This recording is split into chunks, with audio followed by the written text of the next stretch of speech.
काँग्रेसच्या कार्यालयात घुसून राष्ट्रवादीच्या कार्यकर्त्यांनी आंदोलन देखील केलं। कुलाब्यातल्या काँग्रेसच्या कार्यालयात घुसून हे आंदोलन करण्यात आलं।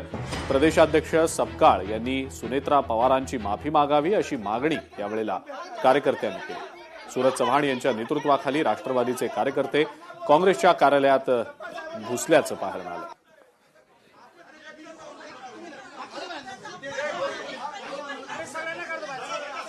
काँग्रेस हा पक्ष सुसंस्कृत विचाराचा पक्ष म्हणून ओळखला जायचा, महिलेचा सन्मान करणारा पक्ष म्हणून ओळखला जायचा आणि जवाहरलाल नेहरूजी असतील, महात्मा गांधीजी असतील, इंदिरा गांधीजी असतील, यशवंतराव चव्हाण साहेब असतील, या सर्व महामानवाच्या विचारावर चालणारा पक्ष म्हणून ओळखला जायचा।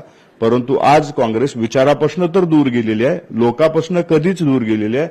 ती काँग्रेस या महाराष्ट्रामध्ये आज त्यांच्या मानसिकतेचं दर्शन घडवते आहे। लोकशाही मराठी ऐका, पहा, जागरूक रहा।